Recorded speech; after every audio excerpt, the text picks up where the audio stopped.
All right, so you've heard me say in the past about the importance of working out and my 4 reasons, right? So there's 4 reasons why we should exercise. Number 1, of course, self-preservation, longevity. Number 2, the ability to save your own life. And number 3, more importantly, in my opinion, the ability to save somebody else's life. And number 4, the ability to kick somebody's ass. Yep. So I think, stronger, longer, self-preservation, longevity is very important. Right. I mean, you and I, we're not spring chickens anymore, bro. Nope. I'm 57 right now, but I want to be badass until I friggin' die, Sure. Right. And I there's a lot of mileage on this combat chassis, a lot of mileage, a lot of injuries. I mean, I've had 4 reconstructive surgeries, 13 broken bones, TBI, concussion. So, there's mileage. So when a lot of people have excuses, I'm like, just because your age? Yeah. It's the mileage, bro, Right. It's the mileage. And you've got to think about working out at some point. If you're post 50, man, and you're not doing anything, slippery slope now, but if you're in your 30s or 40s, there's still time for you to get active, get in shape, and maintain that level of fitness. Right.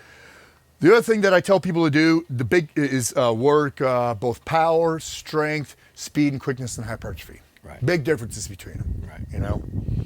So power, rate of force production, how much, how fast. Strength, basically how much. With speed and quickness, 2 different things. Speed, one direction, quickness, multiple directions. Hypertrophy, building the muscles is something, build the muscles, get your pump. Right. Now, there's a hypertrophic, if we can say that, element to strength and power. But if you had to demonstrate just right there, what would be the difference just with that band between a strength move and a power move? Well, with a power move, like I said, no speed, no power. Right. So we want to make sure that we have speed with it. Speed. So you load, hold, and back down. And I'm putting my full body into this, rotating my hips and everything like that. Because with power, and this is important too, I want to work triphasic. So that's a triphasic movement. In other words, you want to own the weight in the full muscle spectrum. Okay. So concentric, isometric, eccentric. Right. So concentric, hold, isometric. Right. Eccentric, elongate. Right. Triphasic. You want to make sure that you own it, because too many of us will do a motion like this where it's just out and then we let the weight take us back. Right. You're really only performing, a portion of the exercise when you can get so much more out of it. A strength is I want equal portions, concentric, isometric, and eccentric. So like 2 seconds each one, maybe. So 1,000, 2,000, 1,000, 2,000, 1,000, 2,000. 1,000, 2,000, 1,000, 2,000, 1,000, 2,000. And I want to get progressively heavier as I do this. Right, hence the strength aspect. Right, yep. So with each set, I want to get a little bit heavier. So I could either go up with my bands, I could go to a heavier band, or I could just double up. 1,000, 2,000, 1,000, 2,000, like that. So 1,000, 2,000, 1,000, 2,000, 1,000, 2,000. Because you want to get progressively heavier with that. Okay, so again, with power, it's about the explosion of the movement. You're not as concerned with weight as much as you are. Correct. Right. Yeah, because if it's too heavy, no speed. Right, you can't do it. So you got to find what that rate is for you. There's a balancing. Right. It's a balancing. If it's going to be strength, then you're focused more on how much. You want to build strength. Hypertrophy. I think where people get confused is what they're most used to is hypertrophy type thing, because that's from bodybuilding. Right. So hypertrophy, we're stimulating muscle fibers. Yes. So that's going to be a combination of movement, weight, but you're focused now on the actual flexing of the muscle, the flooding of the muscle with blood, that sort of thing. Much, much different. And it's funny because with hypertrophy, building muscles, all your muscles understand is applied tension. That's all they know. Right. They don't know sets and weight and reps and stuff like that.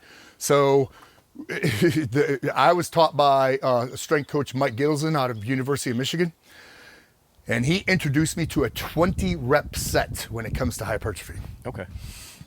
Reads easy. Hypertrophy is very simple, but it ain't easy. Right. Yeah, so, for instance, like a pull, I want to find that tension point, 1,000, 2,000, 1,000, 2,000, 1,000, 2,000, and I want to do that for 20 reps. Okay. Okay. That's not going to be easy. Right. So you're not doing a power move. Right. You're not trying to do it fast. Right. You're not focused on how much weight, so it's not strength. Yep. You're now concentrating on the muscle itself. Now, are you Time just under doing tension. 20, or are you doing the failure thing? You want to go to failure. Okay. With that. So with this right here, you've got to be kind of creative and you've got to be honest. So let's say I'm doing this just one arm. So with this hypertrophy, what am I working? I'm working forearm, bicep, lat, rear deltoid. Right. I'm working a lot here. 1,000, 2,000, 1,000, 2,000, 1,000, 2,000. Now, if I get to 12 reps and I'm stressing and I can't pull it, I'm just going to take another step in. Right. Right. So release some of the tension. Right. 1,000, 2,000, 1,000, 2,000, 1,000, 2,000. Because I want to get to that 20th rep. Right. Now this is band specific we're talking. Band specific. Because if somebody wanted to do it with a weight thing, they'd have to, do it with the adjustment of put the pin in different places. Put the pin in different But this places. is what makes the bands so good. Yep. Is that, because like I think you said in one of the promotional videos about it, don't ask me how much weight, right? Because it changes with the tension. Yeah, what's the poundage? That's a ridiculous question people ask all the time. What's the poundage? Well, right here, I'm not sure. Yeah. What if I come out here? Right. It's heavier now. What if I come out further? Well, here's another interesting point about that, because if you watch anything like a champion bodybuilder, they get to the place where so much of what they're doing is driven by feel. Right. They're not as concerned about the amount of weight. They're concerned about what's happening to that actual muscle during that day. So if you're working on bands and not so cognizant of the actual weight, then you are more in tune with reading your own muscle, your muscle reaction. So you're going to get something better, stimulating, and deeper, because the control is it's moving. Yep. The band is moving. Oh yeah. And just as because we have to make this note, do the bands ever break? Yeah, it's so funny, of course bands are going to break, but I mean, mine lasts a long, long time. Right. I've never had one snap, but I do inspect them periodically. Right. A lot of my equipment I keep outside. Right. It's just out here. Right. So with any kind of rubber, silicone, there's going to be dry rot occasionally. Right. But have you broken one? Nope, I have not broken So one. you've had them longer than anybody has, and you've had them outside in the weather every day, cold, hot, and you're out and you're brutalizing these things on all sorts of. Nobody is as creative with the bands as you have been yourself, and still you haven't broke a band. Right, not yet. We're making a big deal about this because it's just asked so often. Hey, you ever had them snap and hit you in the whatever? Right. Nope. Yep. I mean, people ask that because they break bands. Right. Because they use the flat ones, Right. And I've snapped plenty of those. Right. Plenty of them. I've never snapped mine, but once again, I inspect them and I allow myself a life cycle replacement. Right. If they're getting worn, but it takes a long time for me to wear these guys out.